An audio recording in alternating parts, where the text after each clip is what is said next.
Hay un título, el teólogo, que es, uno de los mayores honores que la Iglesia ha concedido a lo largo de toda su historia. Pensemos en esto un momento. En 2000 años, solo se ha otorgado oficialmente a 3 personas. ¿A solo 3? Es que es increíble. Uno fue el apóstol Juan, el discípulo amado. Y otro es el protagonista de nuestra exploración de hoy, Gregorio Nacianceno. Un nombre que quizás no suena tanto, pero que es absolutamente gigantesco. Exacto. Quizás no resuena con esa fuerza inmediata, pero su intelecto y su espíritu definieron el cristianismo para siempre. Es una de esas figuras que, cuanto más te acercas a ella, más te das cuenta de su importancia. No fue un líder de ejércitos ni un emperador, pero libró batallas de ideas que fueron igual de decisivas. Totalmente.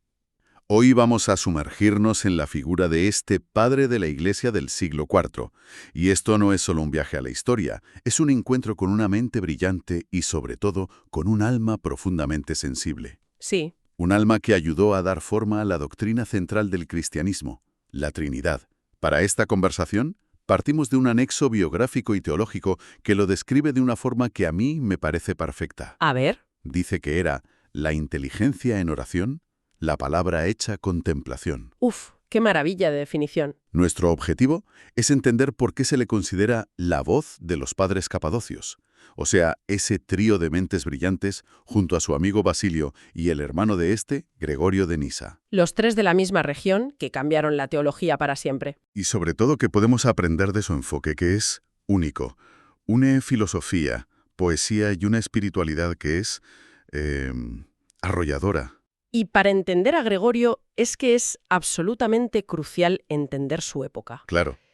El siglo IV no fue un tiempo de paz teológica, para nada. Fue un auténtico campo de batalla. Y no se discutían detalles menores, ¿eh? No. Se debatía la pregunta fundamental. ¿Quién es Dios? ¿Cuál es su naturaleza? La misión que Gregorio asumió no fue un ejercicio académico en una biblioteca. No. Fue una defensa a vida o muerte de la fe en la capital del Imperio de Oriente, en Constantinopla. Y en una ciudad donde sus creencias eran... Minoritarias. y en muchos círculos despreciadas. O sea, que lo enviaron directamente al corazón de la tormenta. Y lo increíble, leyendo las fuentes, es que por su carácter, por su forma de ser, era la última persona que hubieras elegido para una misión así. Desde luego. El texto describe una dualidad constante en él, un deseo profundo, casi abrumador de vida monástica, de contemplación, de soledad. Sí. Frente a las constantes llamadas de la Iglesia para que asumiera responsabilidades.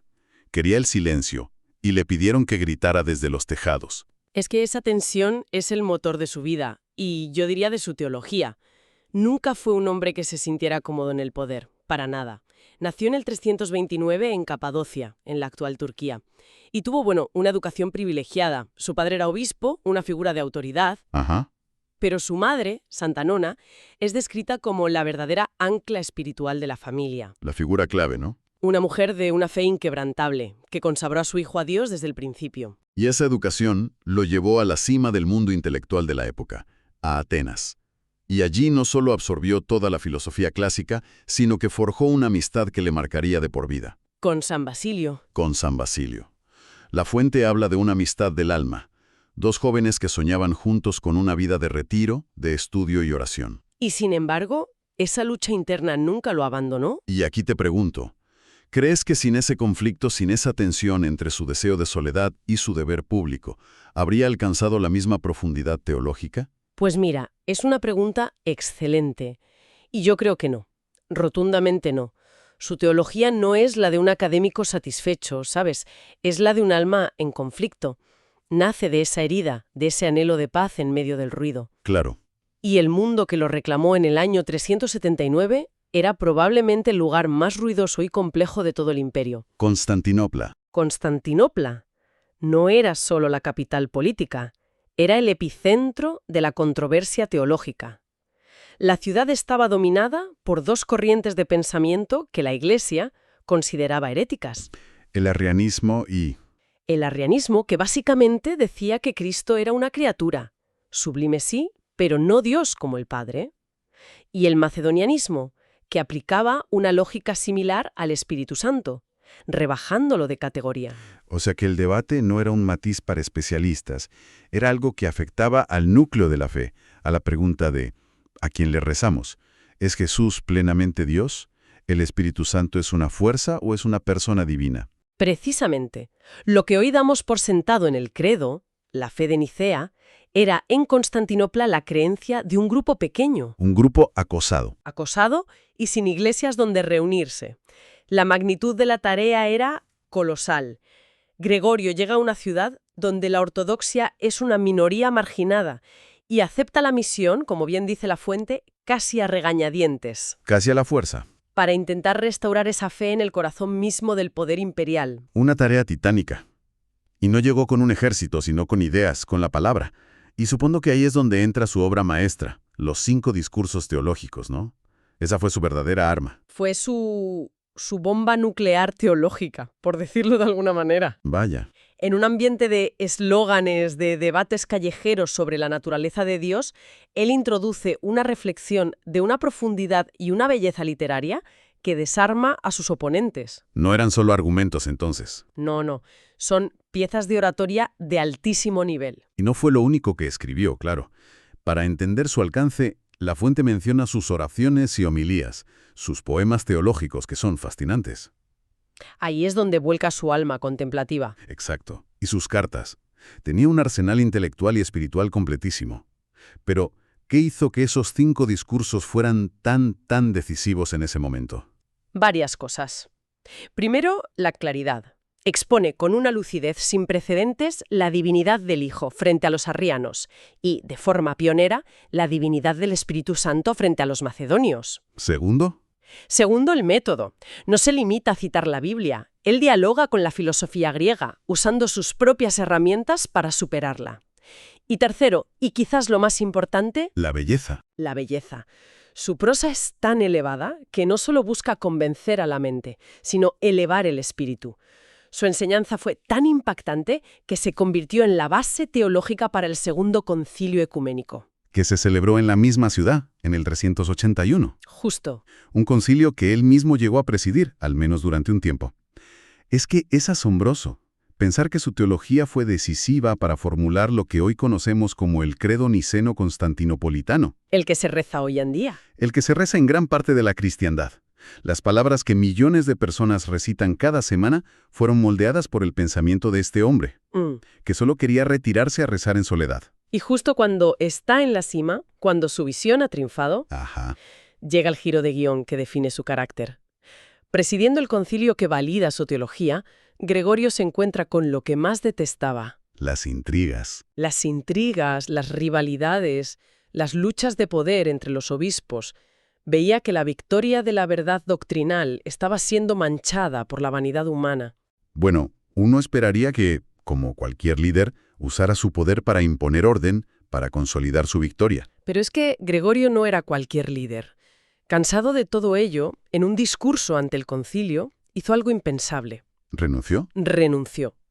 A la sede de Constantinopla, al poder, al prestigio, simplemente se apartó. Es un gesto de una humildad y una coherencia brutales. Choca frontalmente con cualquier lógica de poder, tanto entonces como ahora. ¿Y qué hizo? Pasó sus últimos años como siempre había querido, en su tierra natal, en retiro, escribiendo poesía teológica hasta su muerte en el año 390. Ese acto de renuncia lo dice todo sobre el hombre, y me hace pensar que su teología debía de ser igual de radical. Y esto nos lleva al núcleo de por qué es tan relevante. No se trata solo de qué dijo sobre la Trinidad, que ya es monumental. Claro. Se trata de cómo lo dijo. Estaba en cierto modo inventando una nueva forma de hablar de Dios, una que no separaba el intelecto del corazón. Exactamente. Su primera gran aportación, la que le da el título de El teólogo, es su formulación de la doctrina trinitaria.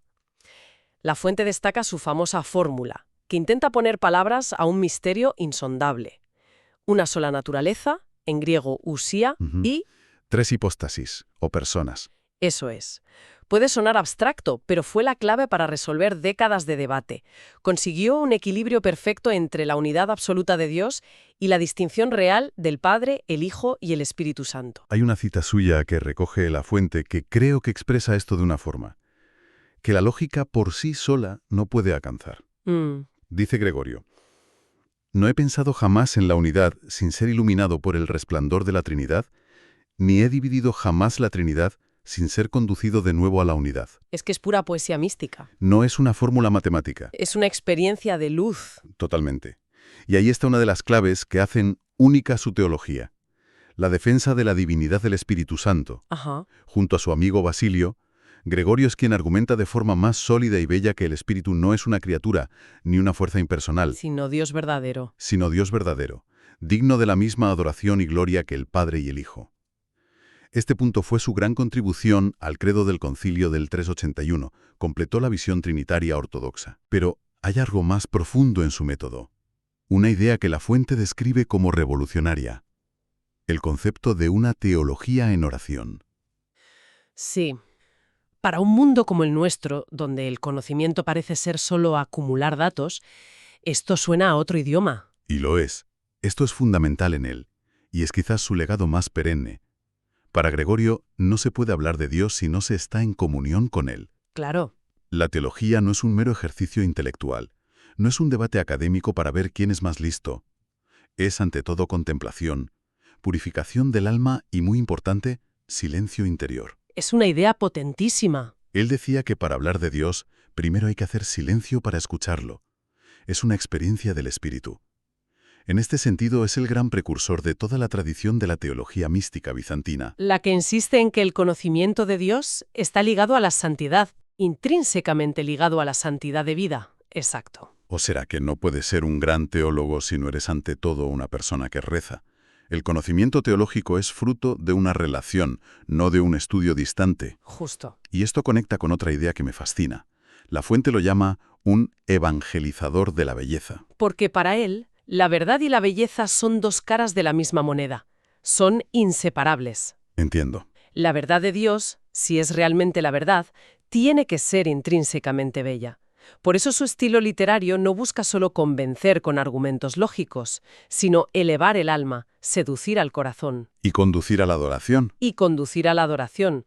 Por eso el documento afirma, de forma muy acertada, que hace teología como quien canta un himno. Me encanta esa frase. Sus discursos no son tratados fríos y académicos, son cantos de alabanza al misterio de un Dios que es comunión de amor. Todo lo que hemos discutido, su deseo de soledad, la belleza de su lenguaje, su renuncia, parece apuntar a un rasgo central de su personalidad. El anexo insiste mucho en su lado humano. Lo describe con un corazón inmensamente sensible. Dice que sufría enormemente por la división de la Iglesia, por la incomprensión, por las intrigas. Sí. En un mundo de luchas de poder tan brutales como la política eclesiástica del siglo IV, uno pensaría que esa sensibilidad es una sentencia de muerte.